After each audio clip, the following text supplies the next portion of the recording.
Hey guys and girls, I've just come from doing the video of the pit, and I am going to show you what it looks like in the float chamber of my carburetor.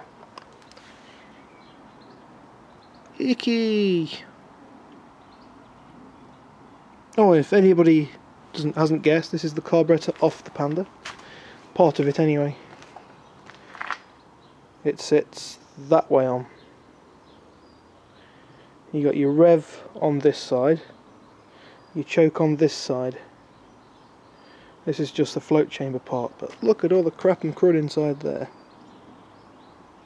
And that was with a fuel filter. Funnily enough, that fuel filter on there. It's still got all that crud and crap in the bottom. And all that is what's been blocking my carburetor and stopping me from accelerating, from throttling up. That's what's caused it. So yeah,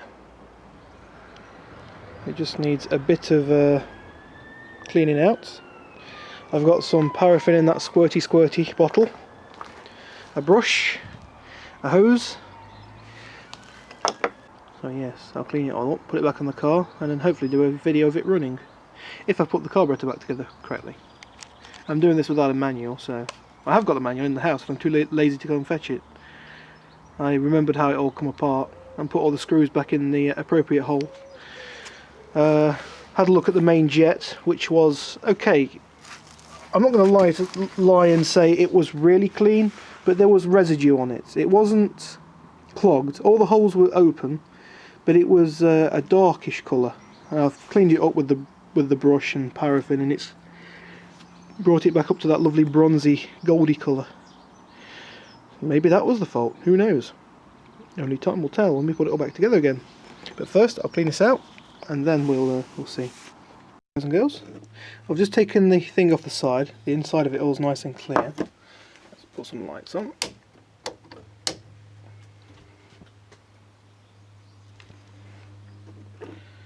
So, got a bit of water in there. Big deal. Like that ever matters. The crap that this carburetor's had into it, water, is hardly anything. So yeah, that diaphragm pump there. I'm guessing that pumps fuel into here through this jet thing. I don't know what the name of it is. I don't know.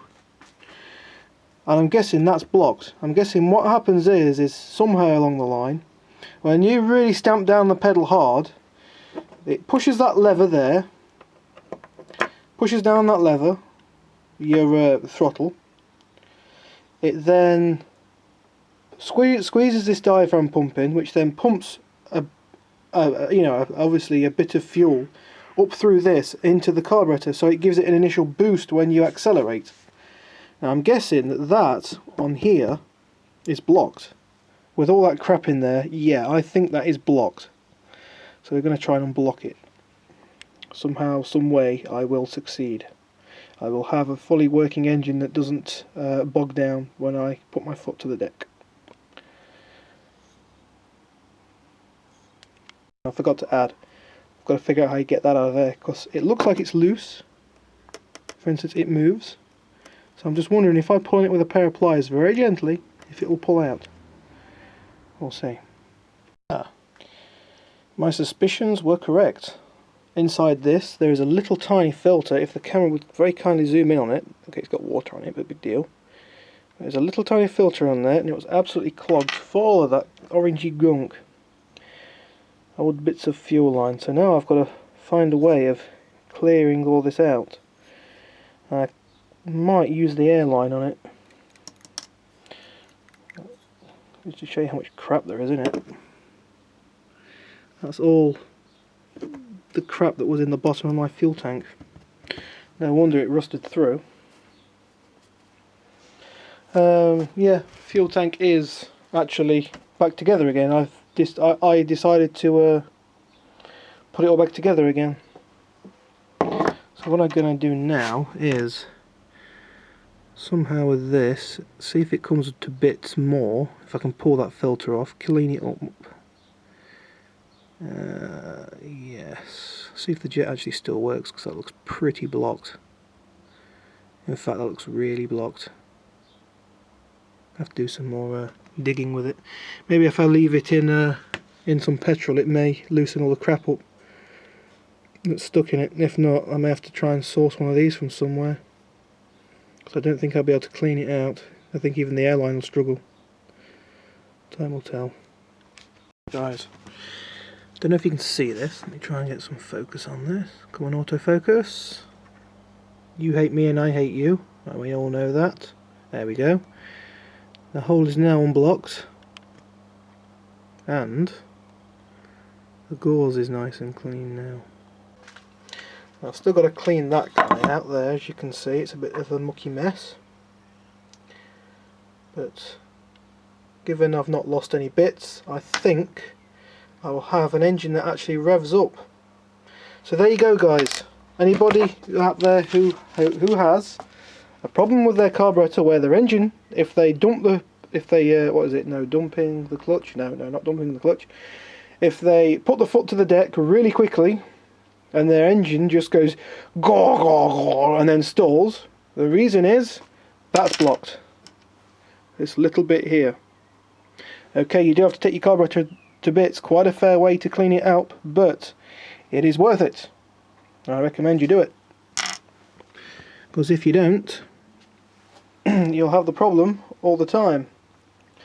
Now all it needs is some more what do you call it stuff, some more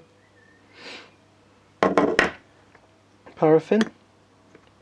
So we'll take it outside, the spring too, clean all the things, minding the pit so I don't fall down in that. There's my fuel tank, guys, with a smiley face on it. I was bored, don't ask.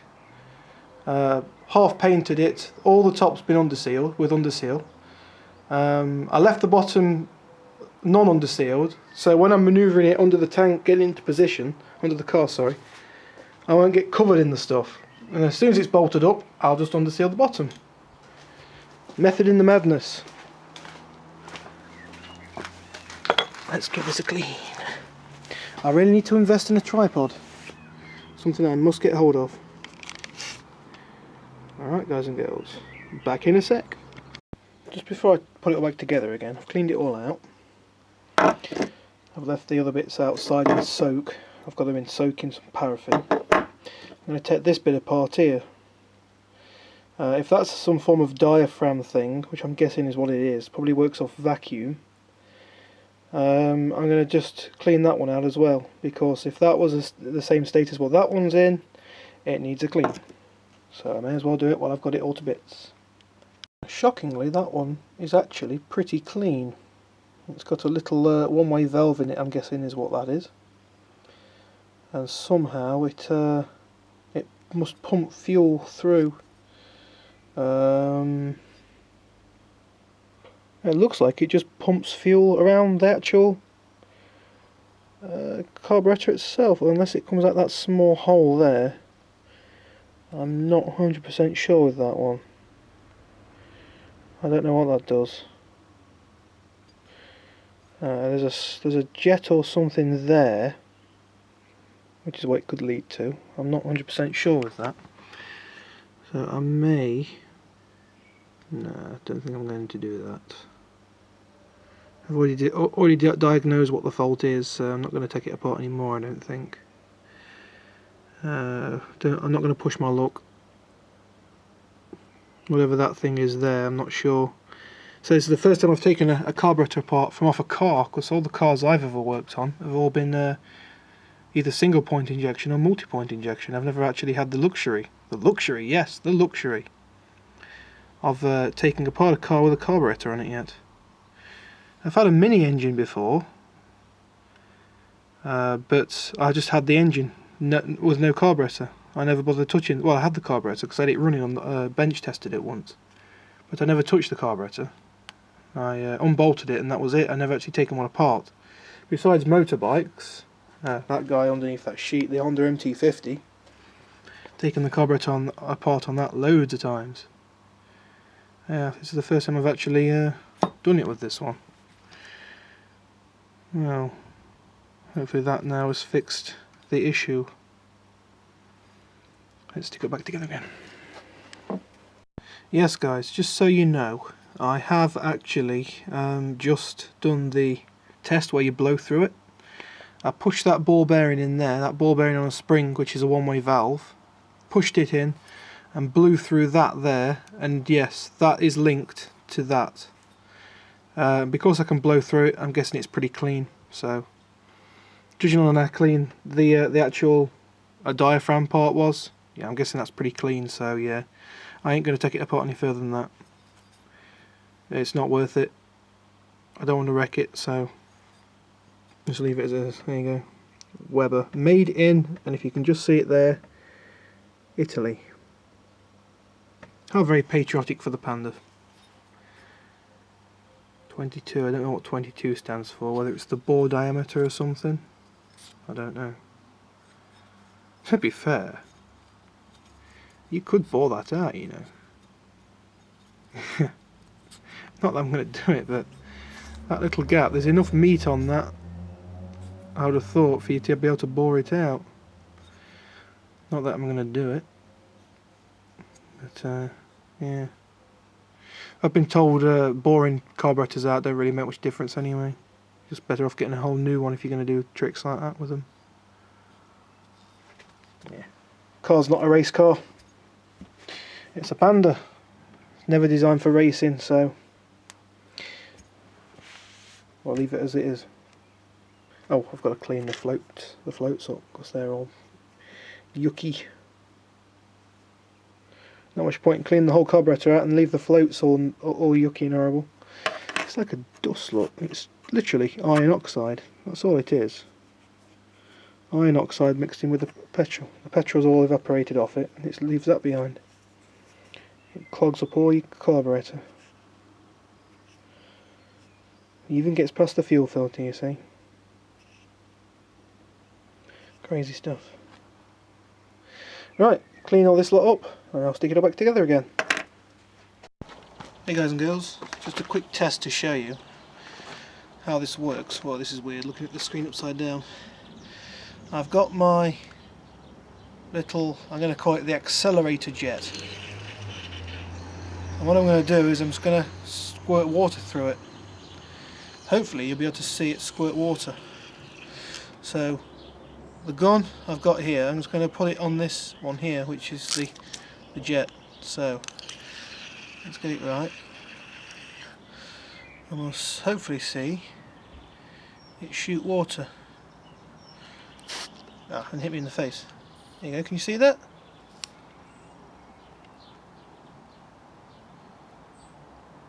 There you go. That's obviously what it's supposed to do inside the carburetor. And you know it's cleaned out if it's doing that. That's the full pressure, that is. And it's actually hitting the garage. It's a good jet on it.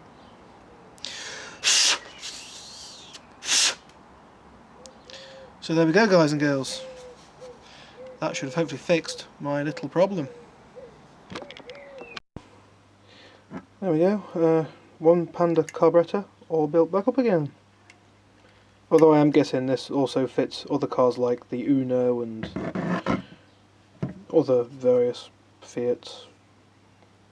I'm not sure. I actually don't know if the 750 has the same carburetor as this. The same as the 1000. I couldn't really see why not, to be fair. Yeah, I bet they are the same carburetor. Because when you look underneath the bonnet of a 750, it looks the same, so I presume it is the same. There you go. Time to put it back on the car and see if it revvies. Got to thank my brother for running down to the petrol station and getting me some fuel. Sheet metal. Don't know where he's put it though. He's probably chucked it in the garage somewhere. But we'll give it a shot, hook it all back up again and give it a shot. Put the new pipe, that one there, put all that on it. Make sure we get no other crap in the carburetor. got the spacer there, and all the bolts and things for it. We'll see if the engine revs up as it should. Put the bag over it to make sure nothing drops down the intake manifold. It's lovely and clean down there. The air filter's definitely been doing its job. If ever you take apart a car that's had a K&N air filter on it, this is black in here, all black and sooty and horrible. Well, not sooty because it looks like soot. It's not soot, but it looks like it. It's actually just grit and grime, which has got in from the road. An air filter, I don't think you can beat anything better than an air filter. Everyone says, oh, K&Ns, yeah. K&Ns, okay, they're good for an engine that's going to be built, stripped down and rebuilt back up again every so many thousand miles.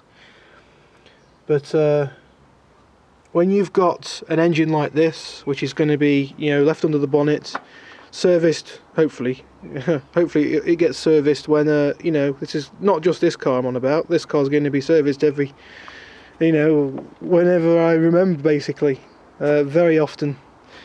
It's going to get very frequent servicing. But if ever you see a car that's, you know, just a standard car, you know, some old lady's owned it and it never really gets taken into the garage very often. If someone goes and sticks a K&N air filter on that, oh, the engines are terrible. The intake manifolds. You know, if someone sells her the car with the K&N air filter in there, she thinks it's all hunky-dory under there. It all runs. It runs. You know, why change it while it runs? When I was working at well, when I was at the college, we had a car come in once. It had a K&N filter in there. Oh, the throttle body was caked. Absolutely terrible. Yeah.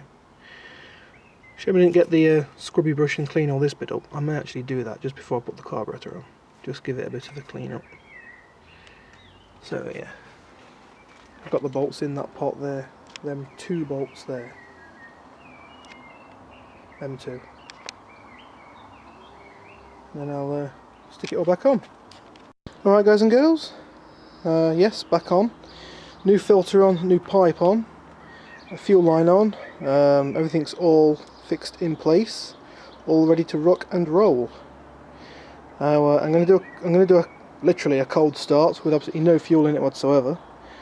So it's going to take a few cranks to turn it over. Of course, we've got to get fuel into the system, and we've also got to fill this fuel line up here as well as the bowl. So it's going to take quite a bit of what do you call it? I've got lull my fuel tank with the 2 pipes going into it. Been doing electrics on the dashboard.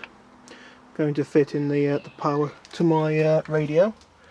I've already taken an ignition live from out of the light switch, which only comes on with the ignition system. So I've got an ignition live in there wired up as well for the radio. Let's wind the window down.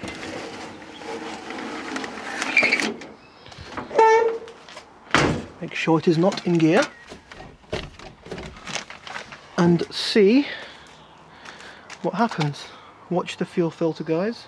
You'll see it fill up with fuel. 3, 2, 1.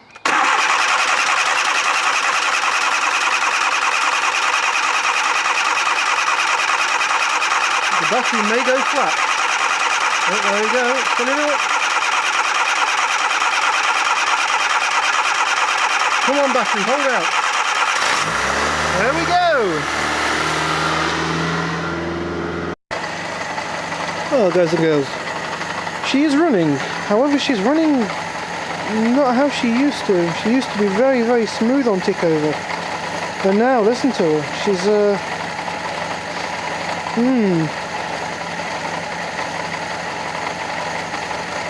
what is wrong?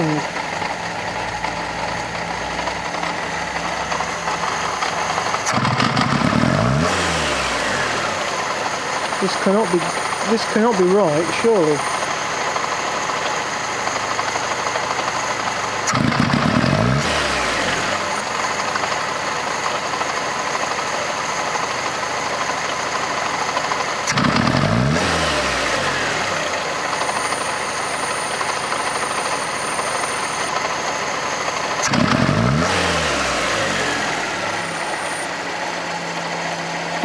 How very odd.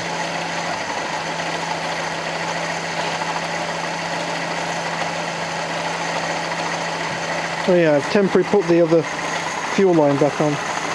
Just temporary. Oh, it's very nice to have hot hoses in my cooling system. That means that it's all nice and running. Stinks of petrol too. It's like it's over-fueling. Very, very strange. How hot is she? Oh, see, she's not getting too hot. I think that's about right for a Fiat Panda. She has been running like this for quite some time. I'm pretty much using her as a battery charger at the moment, just to charge up my other battery, because that was flat too. But leave it running for a bit.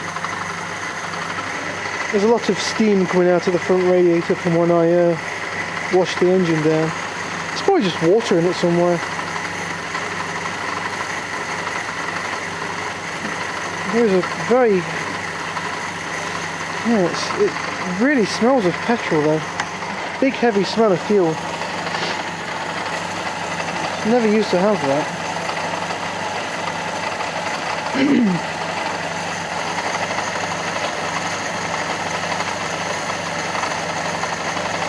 Well, if the worst happens, just wait until one comes into the scrapyard. Then nick the carburetor off that one. Hopefully that one will all be set up.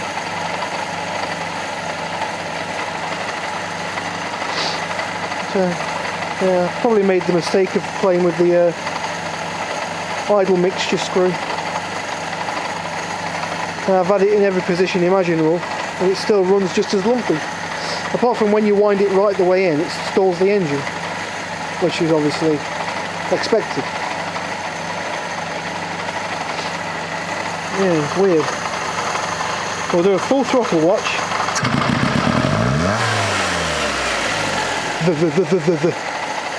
Like it's only firing on 2 cylinders when it throttles up. That clutch bearing sounds terrible.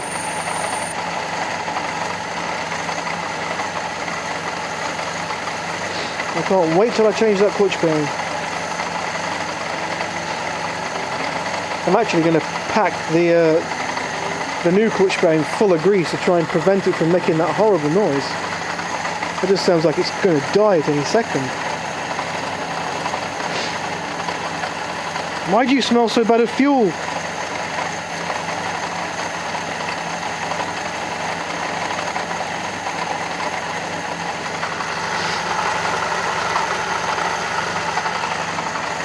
Loads of steam.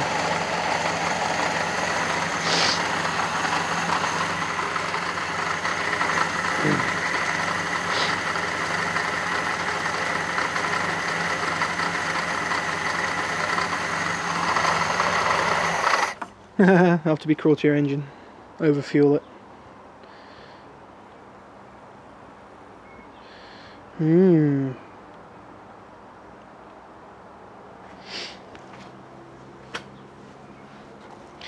Yes, strange. I don't know. From it running really nice to now not running very well at all. Fuel vapour. I don't want any of that catching fire, please.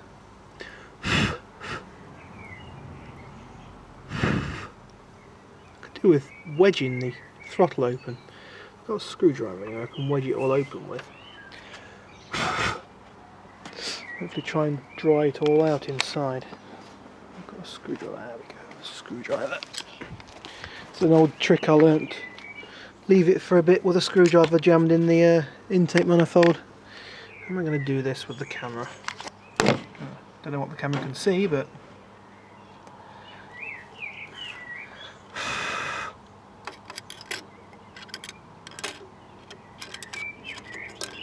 Why you now let me?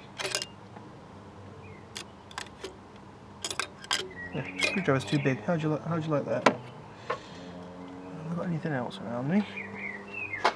Nope, like usual, there's no tool in arm's reach.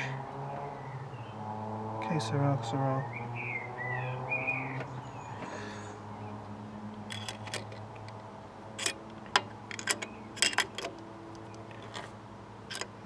My idea was to wedge the butterfly open. I guess I could put something on the accelerator pedal and hold it open, but Yeah, sod it. I'll let it dry out. See, what it has been doing, guys and girls, is it has been... Sorry, I'm moving the camera around a lot because I'm actually getting burnt off the pipes. They're quite warm. Temperature's good, but making strange sounds now. I think that's the fuel draining back into the tank from out of this.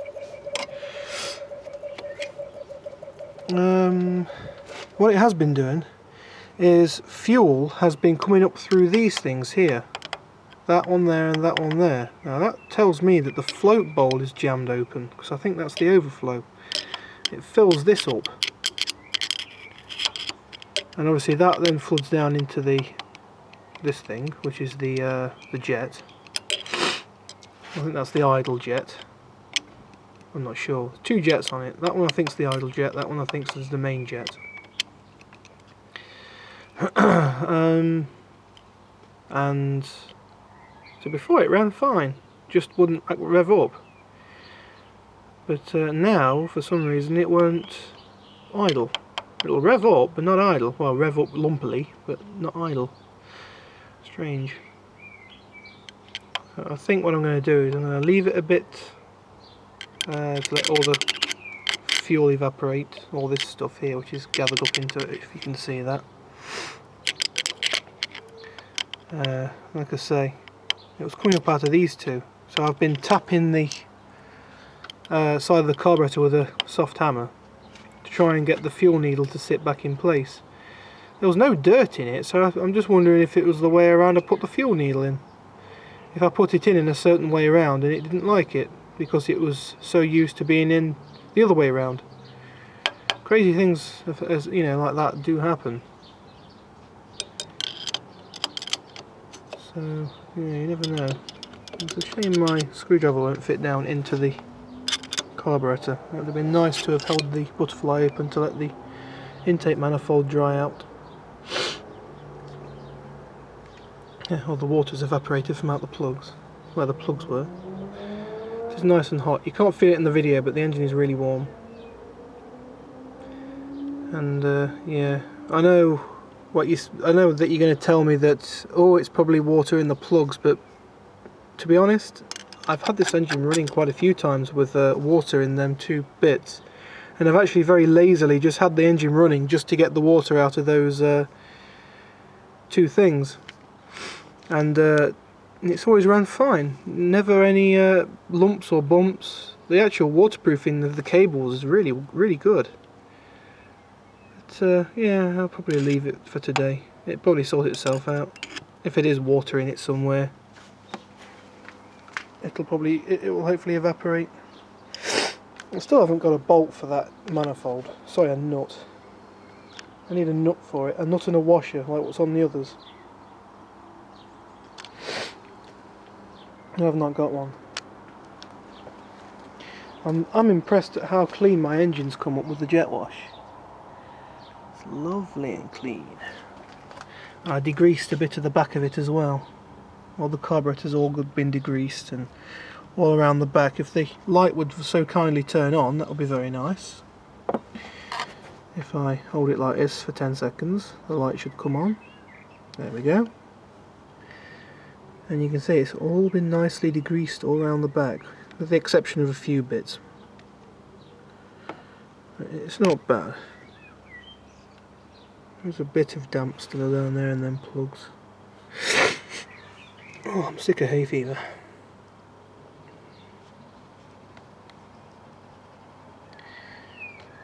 Yeah.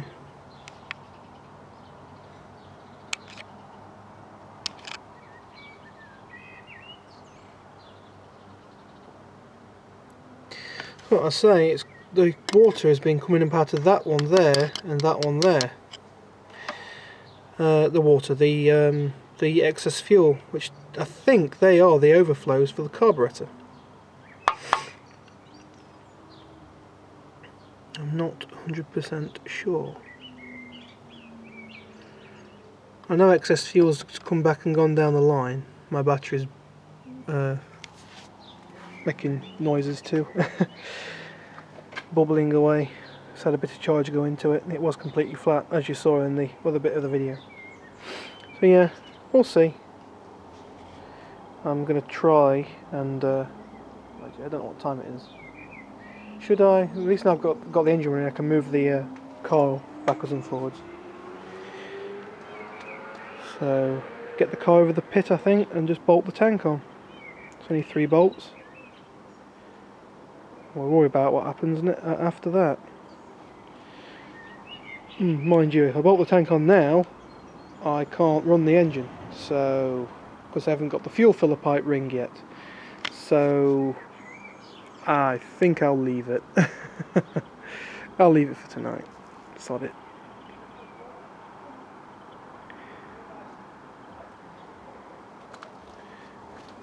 Oh well. Hopefully it won't rain tonight. It's a bit cloudy tonight, but blue skies. I'll see. We shall see. Hopefully by tomorrow all the water will have evaporated from it and it'll be okay. That is, if it is the water that's doing it. Like I say, I was actually jet washing the engine while it was running and it didn't even splutter. Okay, I had that bit on this to stop any water from going down, and I actually had a bag over that, so with the hole cut in it on the other end, so it was picking up air from down here. I actually melted the bag. But it never spluttered or cut out at all, even with all that water being blasted at it.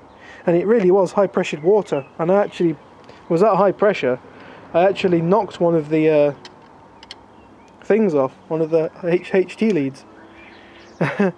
And obviously it was then running on 3 cylinders, and of course clever me went to put it back on with wet hands, and I got shocked off it. I had to go and stop the engine and then put it back on and start the engine again. But it never skipped a beat, it ran perfectly. And it does, it runs impressively well. It did. Oh well, it's all teething problems. Anyway, guys and girls, that's it for this video. I hope I've learnt you guys something, like never mess around with the carburetor because it's so balanced and in tune. The slightest thing can knock them off. But oh well, I'll get it running again. Right, it is running. I'll get it running smoothly again. Could be something stupid like the fuel lines. Those new fuel lines I've got are too narrow gauge. Who knows? Only time will tell. Right, peace out guys. Thanks for watching.